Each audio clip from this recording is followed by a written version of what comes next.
हर हर महादेव देव, हर हर महादेव देव। धर्म प्रेमी बंधुओं, आज रुद्र संहिता कुमार खंड के अंतर्गत 13वें अध्याय में आप सब सुनेंगे गणेशोत्पत्ति का आख्यान। पार्वती का अपने पुत्र गणेश को अपने द्वार पर नियुक्त करना, शिव और गणेश का वार्तालाप। सूत जी बोले, तारक के शत्रु कुमार के अद्भुत तथा उत्तम चरित्र को सुनकर प्रसन्न हुए नारद जी ने ब्रह्मा जी से प्रीति पूर्वक पूछा। नारद जी बोले, हे देवदेव, हे प्रजानाथ, हे शिव ज्ञान निधे, मैंने आपसे कार्तिकेय का अमृत से भी उत्तम चरित्र सुना। अब मैं गणेश जी का उत्तम चरित्र सुनना चाहता हूँ। उनका जन्म एवं चरित्र अत्यंत दिव्य तथा सभी मंगलों का भी मंगल करने वाला है।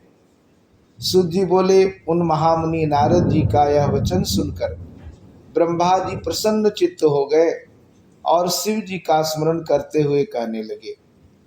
ब्रह्मा जी बोले, कल्प के भेद से गणेश जी का जन्म ब्रह्मा जी से भी पहले कहा गया।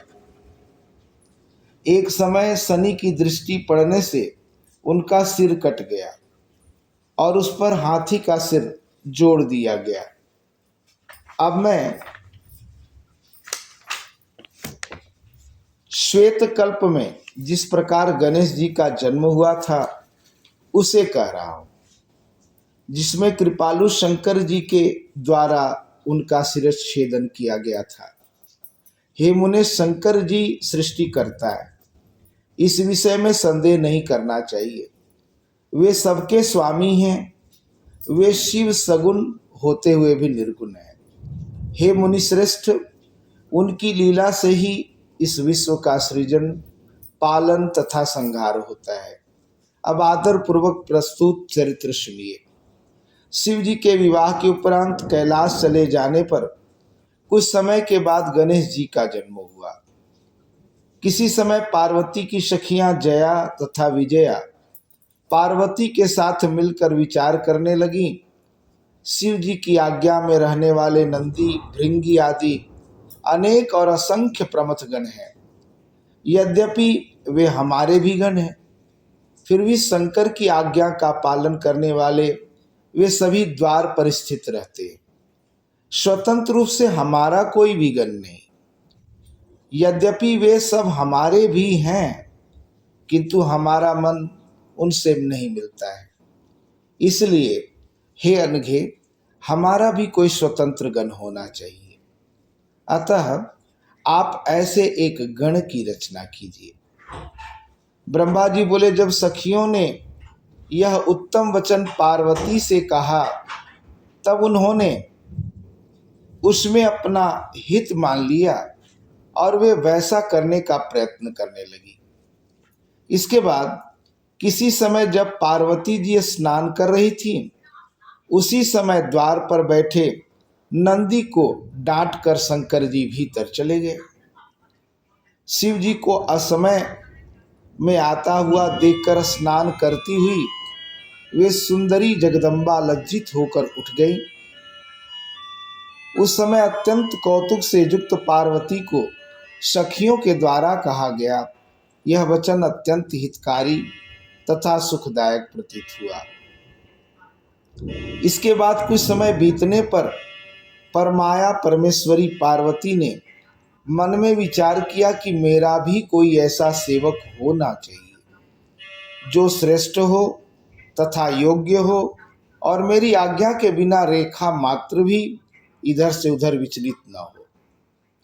इस प्रकार विचार कर उन देवी ने अपने शरीर के मैल से सर्वलक्षण संपन्न शरीर के सभी अवयवों से सर्वथा निर्दोष, समस्त सुंदर अंगों वाले, विशाल सर्वशोभा संपन्न एवं महाबली तथा महापराक्रमी पुरुष का निर्माण किया। पार्वती ने उसे नाना प्रकार के वस्त्र, अनेक प्रकार के अलंकार तथा अनेक उत्तम आशीर्वाद देकर कहा, तुम मेरे पुत्र हो, तुम ही मेरे हो और यहाँ कोई दूसरा मेरा नहीं है। इस प्रकार कहे जाने पर उस पुरुष ने पार्वती को नमस्कार कहा, गणेश जी बोले, आपका क्या कार्य है? मैं आपके द्वारा आदिष्ट कार्य को पूरा करूंगा। तब उनके द्वारा इस प्रकार कहे जाने पर पार्वती ने पुत्र से कहा, शिवा बोली, हे तात, मेरे वचन को सुनो, तुम आज मेरे द्वारपाल बनो। तुम मेरे पुत्र हो, केवल तुम ही मेरे हो, तुम्हारे अतिरिक्त यहाँ मेरा कोई नहीं है।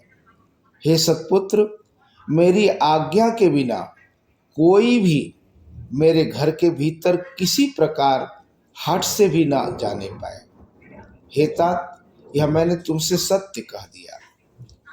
ब्रह्मा जी बोले, हे मुने, पार्वती ने इस प्रकार कहकर एक अत्यंत दृढ़ लाठी उसे दी और उस बालक के सुंदर रूप को देखकर वे हर्षित हो गई। उन्होंने प्रेम से उस पुत्र का मुख चूमकर उसका आलिंगन करके हाथ में लाठी लिए हुए उन गणेश को अपने द्वार पर नियुक्त कर दिया। हे तात, इस प्रकार वह महावीर देवी पुत्रगण पार्वती माता की रक्षा के लिए हाथ में लाठी लिए हुए द्वार पर पहरा देने लगा। एक समय अपने पुत्र उन गणेश्वर को द्वार पर नियुक्त कर वे पार्वती सखियों के साथ स्नान करने लगी। हे मुनि श्रेष्ठ, उसी समय परम कौतुकी तथा अनेक प्रकार की लीलाएं करने में प्रवीण वे शिव जी भी द्वार पर आ पहुंचे। तब गणेश ने उन शिव जी को बिना पहचाने कहा, हे देव, इस समय माता की आज्ञा के बिना आप भीतर नहीं जा सकते। माता जी स्नान कर रही हैं, कहाँ चले जा रहे हैं? इस समय यहाँ से चले जाइए। इस प्रकार कहकर गणेश ने उन्हें रोकने के लिए अपनी लाठी उठा ली। उसे देखकर शिव जी बोले, हे मूर्ख, तुम किसे मना कर रहे हो? हे दुर्बुद्धे, तुम मुझे नहीं जानते, मैं शिव हूं, कोई दूसरा नहीं। इस पर गणेश ने लाठी से शिव जी पर प्रहार किया। तब बहुत लीला करने वाले शिव जी ने कुपित होकर पुत्र से कहा। शिव जी बोले, हे बालक, तुम मूर्ख हो, तुम मुझे नहीं जानते हो, मैं पार्वती का पति शिव हूं। हे बालक, मैं तो अपने ही घर जा रहा हूं, तुम मुझे मना क्यों करते हो? ब्रह्मा जी बोले, हे विप्र, ऐसा कह घर में प्रवेश करते हुए उन शिव जी पर गणनायक गणेश ने क्रोध करते हुए पुनः डंडे से प्रहार किया। तब अत्यंत कुपित हुए शिव जी ने अपने गणों को आज्ञा दी, हे गणों, देखो यह कौन है और यहाँ क्या कर रहा है।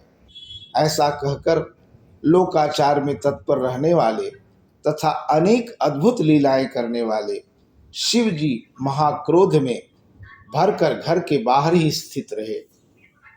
इस प्रकार श्री शिव महापुराण के अंतर्गत द्वितीय रुद्र संहिता के चतुर्थ कुमार खंड में गणेशोत्पत्ति का वर्णन नामक 13वां अध्याय पूर्ण हुआ। हर हर महादेव देव। तो ये था कुमार खंड का 13वां अध्याय। कल आप सब सुनेंगे 14वें अध्याय में द्वार रक्षक गणेश और शिवगणों का परस्पर विवाद की कथा। आज के लिए इतना ही, धन्यवाद।